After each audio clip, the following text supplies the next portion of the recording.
Do you have a dream guest? Like if you could get anyone on your show? Yeah. Oh, yeah. I mean, yeah. Okay.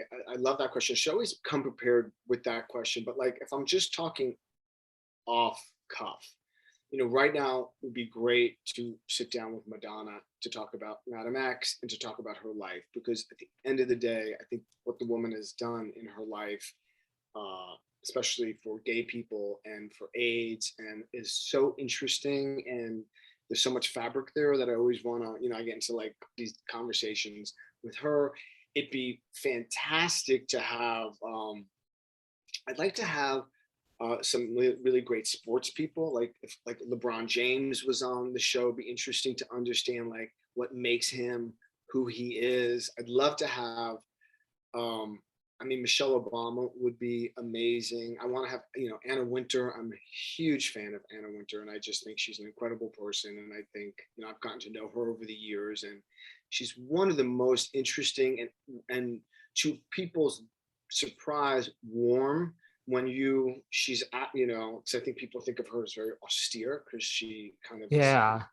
So her, I'd like to have, you know, I mean, there's so many, but like them and any super really sexy hot guy is always fun.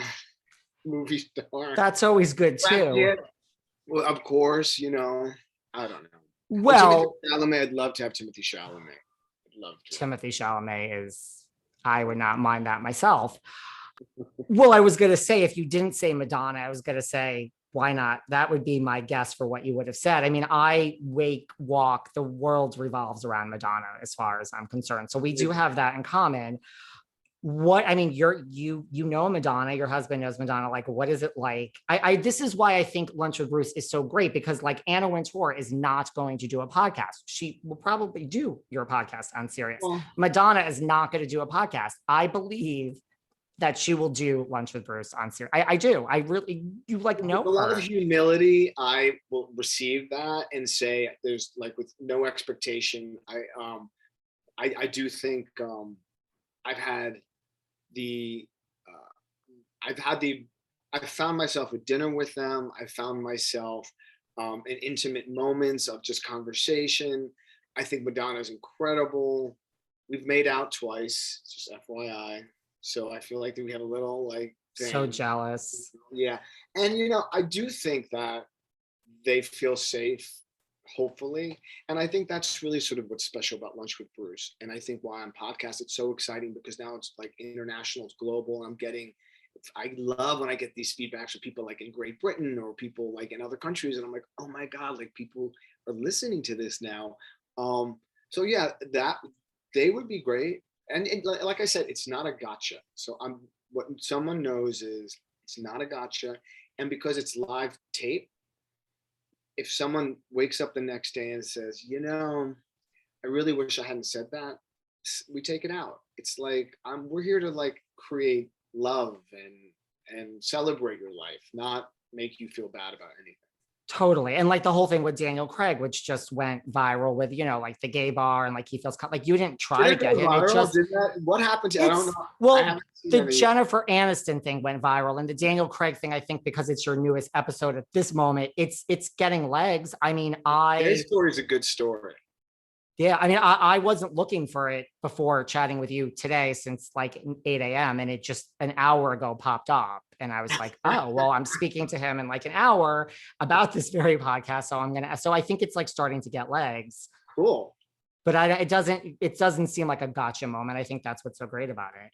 No. And when I said it, and we really end the show with that night that he and I experienced, and it's so lovely how he talks about it. And it really became a thing. Like, I mean, the National Enquirer picked it up. This is years ago.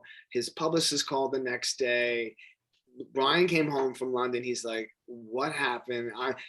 Daniel calls me at 7 a.m. that next morning and is like, I think the National Enquirer. And like he says on the show, we were caught, but we were doing nothing wrong. We were just friends celebrating. And yes, we are affectionate, so we hug each other and stuff like that. And I love how what he talks about loving gay bars. And this was certainly not the first gay bar he went to, because he is a friend in a profound way to the LGBTQ plus community. Tremendously. He is one of these bastion of heterosexual sexiness that is actually so confident in who he is that none of that matters. And he talks about when he goes into straight bars, and I've heard him say this before, guys are very macho. So they see James Bond walk in and they want to, like he says, dick swinging. He's like, I don't need that. Like, I don't want to get into a fight.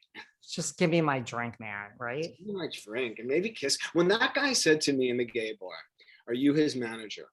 I said, and I don't know if you've listened to this, but this guy comes up to me and he says, "Oh, are you his manager?" And I lose it on the guy. I'm like, his manager. We're in a gay bar, and you're not asking me if I'm sleeping with him. Like, what? You're like, wait a second. I'm so offended right now. Like, completely. It's funny. It's really funny. What's the best thing about just being around the icon that is Madonna? I mean, you've been to her party. She's been to your parties. I mean, there was a party we had at the house years ago, and I literally carried her coat on my arm, like draped over the whole night, like, and the whole night. What is the best thing is when you grow up and someone has such an impact on you and you don't know them, like she had on me as I was coming of age in the 80s, and then in the early 90s, really living in LA. She was in LA. There was like, I was kind of close enough where there was a club called Club Louie, and there was Friday, Saturday nights, like, oh, Madonna was there, but Sandra Bernhard was there, Ingrid Caceres, the whole little group was there, Herb Ritts was there. It was a very special moment in Los Angeles.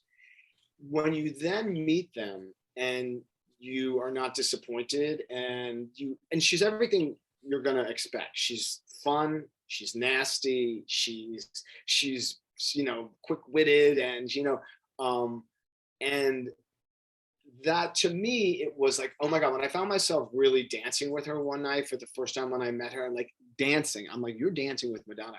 To this day, it still is a huge thing. I don't see her that often anymore. We did have dinner a couple of months ago at a friend's house. It was just 6 of us. And I just feel like the woman just keeps trying to, bring art. And I know that she's kind of controversial, and what people are judging what she's done to herself physically and all the craziness that's going on, but she lives by her own rules. And so I just feel like she's not disappointed me, nor would she care, but she is still a huge fan. Like, well, I'm going to show you this. So this picture was taken, if you can see it. That's a picture of Emma kissing an Oscar, and it was taken by Andy Cohen, I might add. And she's holding, coincidentally, Rachel Weisz's Oscar, and we were at a restaurant, and we just, like, there are all these special moments that I've been fortunate. And Jess Cagle says, what's interesting about Lunch with Bruce, and I say this also with humility, is you're one of the few people who are actually on the same side of the velvet rope, so to speak,